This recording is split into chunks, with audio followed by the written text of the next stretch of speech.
Was one of your resolutions this year to order less takeout? HelloFresh sends everything you need to get dinner on the table. No meal planning, all deliciousness. Get 16 free meals plus 3 free gifts with code MLM16 at hellofresh.com/MLM16. When former Tyco CEO Dennis Kozlowski was convicted of looting hundreds of millions of dollars from the company. What's it like to earn that kind of money? It's a way of keeping score. Tyco, a notorious sham and the poster child for corporate greed. This 2002 scandal has gone down in history with many other white-collar crimes of the era. However, because of its focus on individuals instead of the company Tyco itself, there are those that believe that this may have been a setup. Is Tyco really a mini Enron? Or was its CEO framed for fraud 2 decades ago? Hello and welcome back to Multi-Level Mondays.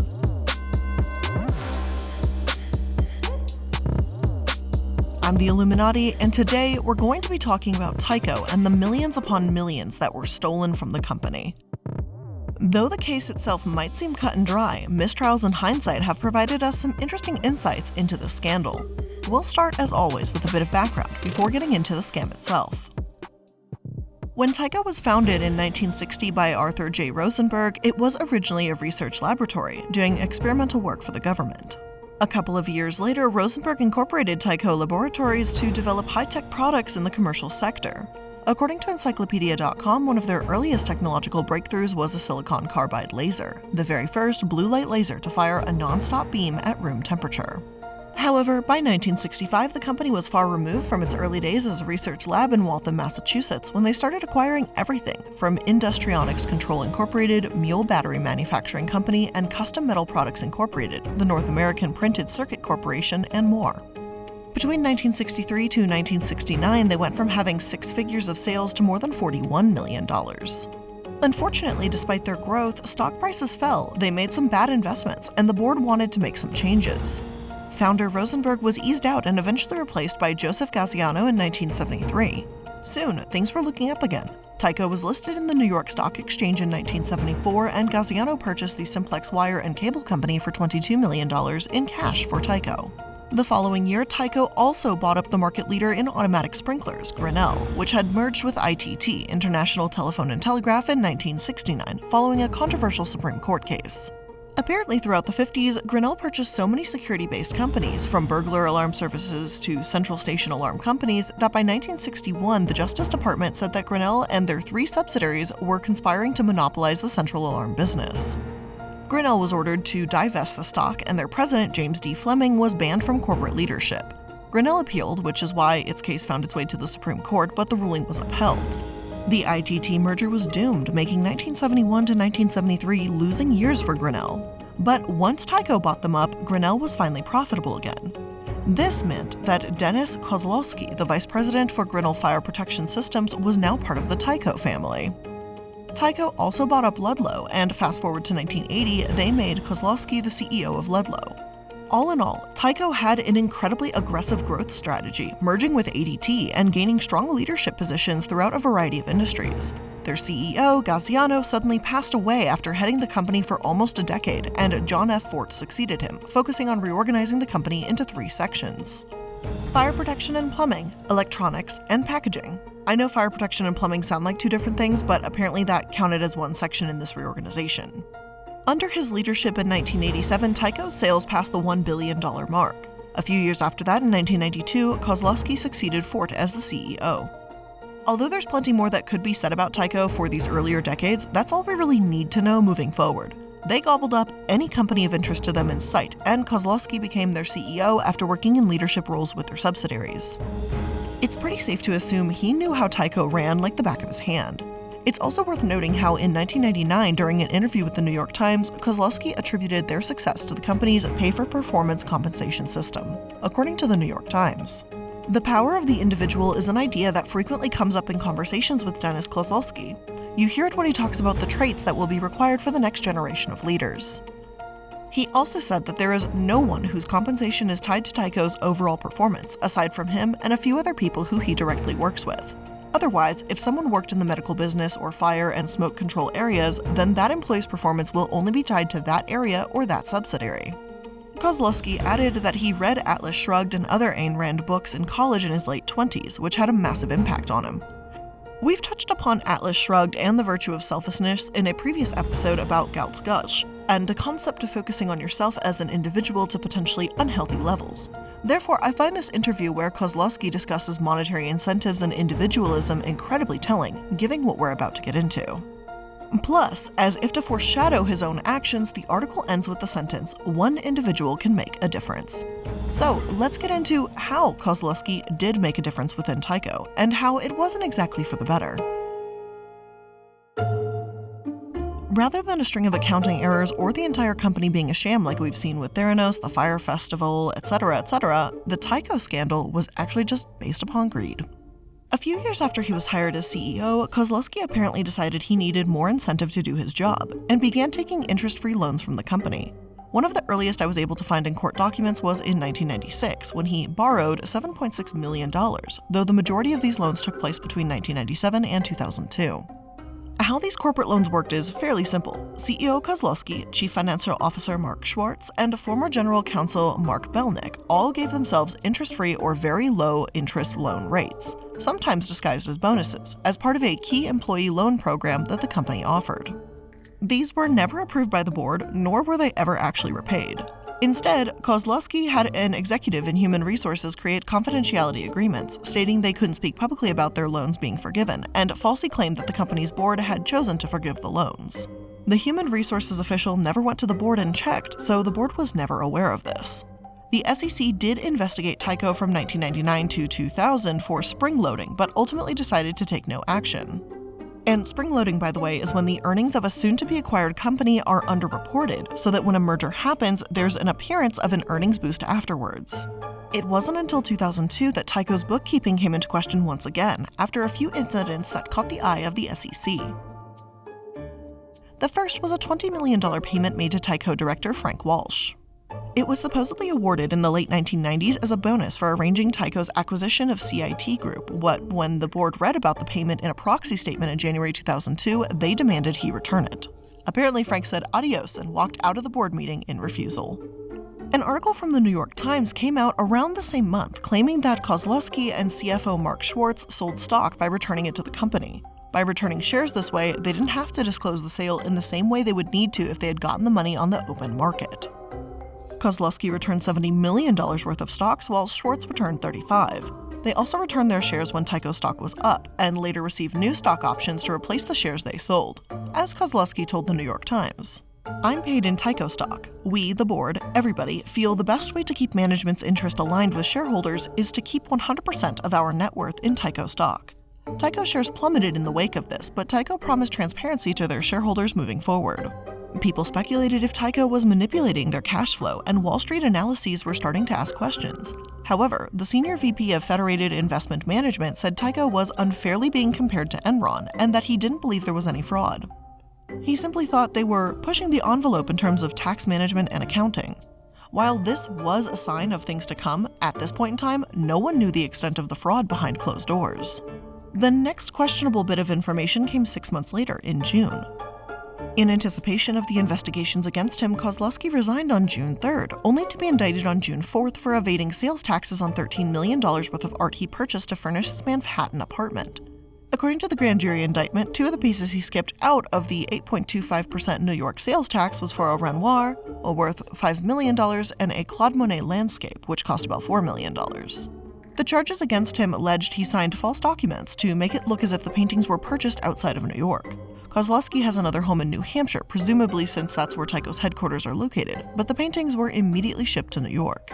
This indictment followed a 5-month-long investigation involving numerous art collectors and dealers, as well as other super rich that believe themselves to be above the law.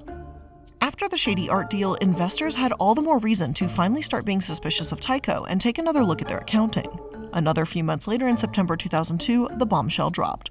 Kozlowski and Schwartz were indicted on charges that they reaped $600 million from Tyco through stock fraud, unauthorized bonuses, and falsified expense accounts. Again, that's why I find it hilariously pathetic that tax on a painting he could have absolutely paid for was just the first charge. And he had been spending money that he made in the most frivolous of ways I've ever seen. Apparently, he bought a $6,000 shower curtain a $2,000 trash can, and threw a $2 million birthday party for his wife in Italy. Let's rock. Hey, where did we go? He also used millions under a program meant to pay for employees' moving expenses on a $10 million vacation home in Utah, a $4 million apartment in Manhattan, a yacht, and more real estate. The pair were also accused of bribing multiple Tyco employees and the Manhattan District Attorney, Robert Morgenthau, claiming that they created an elaborate covert system in 1995. He referred to it as the top executive's criminal enterprise and stated that they covered their tracks by limiting internal audits and bypassing Tyco's legal department when filing disclosure documents. Morgenthau considered charging the entire company with a crime, but didn't because it would affect the other employees. From the sounds of it, this case truly was about the disgusting greed about the select few at the top. Kozlowski, Schwartz, as well as former General Counsel Mark Belnick all appeared in handcuffs before the state Supreme Court in Manhattan and pled not guilty to the charges. Belnick was released on a $1 million bond, and while there were more than just two people involved in the scheme, Kozlowski and Schwartz largely became the two most recognizable names behind it. Both Schwartz and Belnick's lawyers seemed keen to let Kozlowski take the fall alone, with Schwartz's lawyer implying that his client was a victim of an overly aggressive team of prosecutors trying to take down Kozlowski. Tyco as a company also filed its own lawsuit against Kozlowski, seeking the return of his income and benefits since 1997 and forfeiture of his severance pay, they stated. Mr. Kozlowski was one of the highest, if not the highest compensated executive in the country. Despite him being paid handsomely, he misappropriated hundreds of millions of dollars from Tyco that have not been repaid. He failed to inform and actively concealed from the Compensation Committee the true facts about his compensation. 9 of the 11 directors also were not re-elected in order to try and restore investor confidence, and any gifts from Kozlowski were placed under scrutiny. For example, Kozlowski apparently tried to persuade a brokerage firm to fire a more friendly stock analyst that he'd given thousands of dollars worth of gifts to. When the analyst got the job, they traded expensive gifts again. The analyst thanked Kozlowski for getting him the job, and Kozlowski sent him one as a congratulations. It was later revealed that the analyst's name was Fua Young of Merrill Lynch & Co. Young would allegedly recommend investors to buy Tyco stock while expressing negative views of the company in private. Merrill fired Young for this later and suspended him from the industry for a year. Though Kozlowski was the main player in this, he certainly wasn't the only one aware of his schemes and misleading reports. The scam itself was convoluted and frustrating, and the trial reflected as much. Or trials, should I say, though we will get to that in a moment.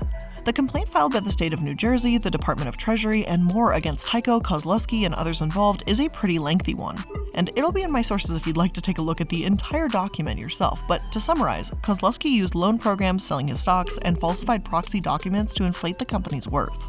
Kozlowski was by far the worst offender who treated Tyco as his piggy bank. In one case, he withdrew about $62 million for relocations and then paid about $20, forgave the other $20, and reclassified the other $20 to loan accounts.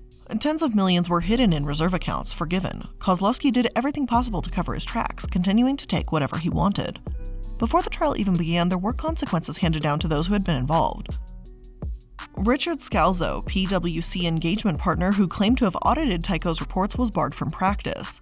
He completely and utterly failed to conduct diligent audits, and according to the SEC, Scalzo should have seen warning signs about Tyco executives in 1997. Morgenthau found that he was reckless, hence the ban, but not criminal. It's truly a shame this wasn't caught sooner, especially when it could have been had due diligence been performed. About a year later, after the scandal came to light in October 2003, the trial began. At the time, multiple corporate scandals were making headlines, like Enron and WorldCom, leading to comparisons between the three. Justice Michael Obis cautioned prospective jurors for the Tyco case that no matter the similarities, quote, "We are not here to conduct some kind of sociological survey. We are not here to send messages to anybody. This is not a case about Enron or WorldCom or any other company you may have heard about. This is not an evaluation of the New York Stock Exchange or how much corporate executives should be paid. This is about the charges in this case," end quote. At the time, the trial was estimated to take about 2 months, and while juror members admitted they definitely had their opinions about the flurry of recent corporate news scandals at the time, they said they would be fair and impartial. When Schwartz eventually testified 5 months after the trial began, it was February 2004. He said he believed he didn't do anything illegal during the 11 years he worked for the company. Tyco reported their largest profit since Kozlowski left that same month, and a massive Tyco investor testified during the trial. The man that testified was a fund manager, Kenneth Charles Feinberg of David Selected Advisors, who worked at a firm that purchased almost $2 billion in Tyco shares. According to Feinberg, he was never aware of the bonuses that Kozlowski had taken, and he'd purchased more than 41 million Tyco shares since 1998. Despite things not looking great for Kozlowski, he and Schwartz did have a massive win on March 8, 2004, when the largest charge against them, enterprise corruption, was thrown out. Judge Obis claimed that the court had serious reservations about the applicability of the charge, seeing as it was typically utilized to bring down organized crime operations or mobsters. This still wouldn't affect the potential amount of jail time against the two, considering that grand larceny, falsifying business records, and violating state business laws were all on the table. Just a couple weeks after that, though, the entire 6-month case came to a grinding halt when a mistrial was declared. It began on March 25th when juror number 4 supposedly flashed an OK symbol to the defense table. Considering how large this case was, her hand symbol became the subject of many newspaper headlines, and a way to say they painted her in a less than flattering light would be an understatement. The New York Post called her a batty blue blood and a granny holdout juror, going so far as to make personal attacks and reveal her identity. They said that juror 4 was a 79-year-old divorcee that had her heritage dates back to the Revolutionary War. The Post also said she was part of an exclusive ladies' club, going so far as to even say what part of the city she lived in, what her building looked like, and to say that she's self-centered, paranoid, and loves to be contrary. The fact that the New York Post went this far is pretty disgusting. Commenting insulting personal things about celebrities is bad enough, but to go this far about a civilian is really despicable. They're unleashing such massive hate on her, and whether or not juror 4 is a terrible person or not, I don't think this was appropriate. A mistrial was averted after this somehow, but about a week later, it was clear that the trial had been compromised. Juror 4 received a letter pressuring her to convict, and the jury, while just on the verge of coming up with their verdicts, had become poisonous and irreparably compromised according to the jurors themselves. The outside pressure, juror 4's identity being revealed to the press, all of it was enough to finally declare a mistrial. No one was happy about it, not even Kozlowski, and one juror started crying when the judge made the announcement. Even so, the process started all over again, and the judicial process began anew. In the days and weeks that followed, news sources speculated if naming juror 4 went too far. Though no laws were broken, the communications director for the New York State Office of Court Administration said it had been an unwritten rule in the news business that you don't reveal such information. When you do, well, that's when mistrials, outside pressure, and things of that nature can happen. Other news sources defended their behavior, stating that juror 4 drew attention to herself with that thumb to forefinger OK sign. Juror 4 continued to deny that she'd even done such a thing, stating that she was rubbing her temple or brushing her hair back. Still, she claimed that she wouldn't have actually convicted Kozlowski and Schwartz, later stating, Intent. Intent was the center of the whole case, at least for me. I don't think they thought they were committing a crime. When she occasionally raised her hand on a straw poll to vote guilty, she claimed that she felt she was abandoning my own standards and beliefs. I was trying to be somebody else. Whether there was an OK hand symbol or not, a new trial began in early 2005. This time, prosecutors took a different approach. They didn't spend time talking about the $6,000 shower curtain, the $2 million birthday party, and the selfish, unearned luxuries Kozlowski and Schwartz spent their millions of stolen money on. Instead, they focused on the illegality of their actions. Previous jurors said their old strategy had been unfocused, so for Take 2, the prosecution spent countless hours refining their strategy. Maybe in some ways the mistrial was a good thing. It allowed them another chance. Ruth said intent was the most important piece for her, and the prosecution, after deliberating, hammering home some of the criminal intent in Kozlowski's concealed actions, were able to win over the new jury. In September 2005, Kozlowski and Schwartz were sentenced to 8 1/3 to 25 years in prison for grand larceny, conspiracy, falsifying business records, and securities fraud. All in all, it was 22 of the 23 counts against them. Kozlowski was ordered to pay $170 million in fines and Schwartz $72 million. John C. Coffey, an expert on sentencing and white-collar crime, said at the time that he doubted they'd serve more than 10 to 12 years. They are notorious now, he said, but by the time they're eligible for parole, he said, they'll be a footnote in history. And before we get into the fallout of what follows after it and the potential innocence of these executives, let's take a moment to thank today's sponsors. When it comes to New Year's resolutions, we all love a cheat code, and Mint Mobile has the perfect one to help with your savings goals. They can help you cut your wireless bill to $15 a month. So, how do they pull off this pure magic, you ask? Well, Mint Mobile is the first company to sell premium wireless service online only, and they pass that savings on with a bananas starting rate of only $15. All plans come with unlimited talk, text, and high-speed data on the nation's largest 5G network. Plus, you can keep your phone, your number, and all of your existing contacts. And with Mint Mobile, you can choose the amount of monthly data that's right for you and stop paying for data you don't even use. I've had them for over a year now, and it has by far been one of the most satisfying switches I have ever made in my entire life. So to get your new wireless plan for just $15 a month and get the plan shipped to your door for free, make sure you go to mintmobile.com/MLM. That's mintmobile.com/MLM. Cut your wireless bill to $15 a month at mintmobile.com/MLM. Did you know that there's like a million gimmicks out there right now promising you an amazing night's sleep? But no matter what, you're sleeping on a terrible mattress, and that sleep will be terrible no matter what. And that's why it's worth getting a Purple mattress. Only Purple mattresses have the Gel Flex Grid, a super stretchy, ultra squishy material that adapts and flexes around pressure points and doesn't retain heat. The Gel Flex Grid supports your back and legs, and yet also cushions your shoulders, neck, and hips. Purple has already sent me their pillows before, and I love them, and Casper has stolen my pillows, but now this year they sent me a whole mattress, and oh my god, the sleep is life-changing. I already actually have some friends that have a Purple mattress in their guest room, so I've slept on it before I had the chance to try and get my hands on a mattress, and then Purple sent me one anyway, so it was kind of like this weird convenient moment, but like, it is so comfortable. And I'm a hot sleeper, so it really keeps me cool through the night, which is something I was kind of shocked and surprised by. It was a little weird at first, the first night, I totally admit it, but once I got used to it, I cannot get enough of it. So start getting a great night's sleep and having a great mattress. Get a Purple mattress. Go to purple.com/MLM and use code MLM. For a limited time, you can get 10% off any order of $200 or more. That's purple.com/MLM with code MLM for 10% off any order of $200 or more. Purple.com/MLM, promo code MLM. Terms apply. Though Kozlowski and Schwartz were put away, investors obviously were not happy. They'd been lied to about the company's worth, they'd hidden millions in executive compensation, and former director Walsh had been secretly paid $20 million under their noses. He wasn't sentenced to prison, by the way, though he did plead guilty to securities fraud. Plus, the Securities and Exchange Commission argued that Kozlowski's aggressive accounting methods, once seen as a positive for Tyco, had inflated their profits. In 2007, Tyco finally settled with their investors, agreeing to pay them half of whatever they could obtain from Kozlowski, Schwartz, and Walsh, as well as a $2.975 billion to those who bought their securities from December 13, 1999, up until June 7, 2002. A few years later, Tyco seemed to get back on their feet again after becoming the face of corporate excess and greed for a time. They split into 3 companies: ADT for residential security, another branch for flow control products and services, and a third for fire and commercial security businesses. Yet years later, another certain someone seemed to get back on their feet again too: Kozlowski. After serving only 6.5 years in prison, he was released in 2015, and in 2017 was a merger and acquisition specialist for Fort Lauderdale-based Harborside Advisors, a company his wife owns. Kozlowski also said in his website biography that he parted ways with Tyco in 2002, which is a really interesting way of saying he was accused of stealing hundreds of millions of dollars from them, if you ask me. Kozlowski added that he takes responsibility for the problems that were created and the damage that was done, while also stating that he only attracted the attention of prosecutors because he did a lot of business with a handshake or phone call as opposed to written down and by-the-book methods.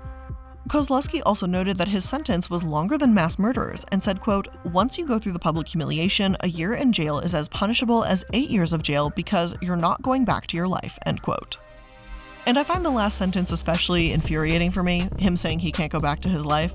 Kozlowski was working as a merger and acquisition specialist in Florida at a company owned by his own wife.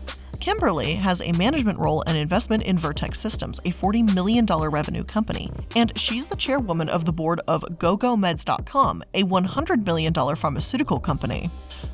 Kozlowski may not be buying $6,000 shower curtains anymore. A 2015 New York Times article painted him and his wife as a relatively average couple. Still, by Kozlowski's own admission, he's not recognized much anymore. Considering the crimes he's been convicted of, he has managed to do fairly well for himself post-prison.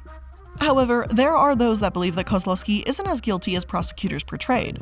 Though this is the story you've probably heard of Tyco thus far, another theory has emerged, that Kozlowski was actually framed. Recently, in a 2020 Nantucket magazine article, Kozlowski has started telling his own side of the story. Writer of The Fall and Rise of Dennis Kozlowski article wrote that District Attorney Robert Morgenthau was up for re-election and determined to make an example out of Kozlowski, and contended that Kozlowski had already been convicted in the court of public opinion before the trial actually began. Kozlowski said he made mistakes stylistically, and he felt his rights were violated when celebrity lawyer David Boies was hired by Tyco, explaining that his job was to win, it wasn't to find truth and justice. Allegedly, Boies even hired a PR firm just to disparage Kozlowski. While I really cannot confirm this, we know from what happened with Juror 4 that people were very eager to jump on and furiously attack those that seemed to support those suspected of being white-collar criminals. In this interview, Nantucket Magazine asked, "For nearly 27 years, the company grew exponentially. Seldom do people go after those who enrich them, but in your case, the board came out with steak knives. During your years at Tyco, you were both CEO and chairman. Did that type of control play into what many thought was your overreaching in compensation?" Kozlowski responded, "We had a separate compensation board, the compensation committee, who set the compensation. We had a senior executive, the head of human resources, who met with the compensation committee without me present. I did not attend compensation meetings. I never once calculated my own bonuses. Our finance group did the calculation, and the deal was that our outside auditors had to sign off on the compensation before I was paid. The amount of my compensation was a $1 million base. The remainder was variable and at risk. I was paid in stock by how well the company's earnings were. I own stock like any other shareholder.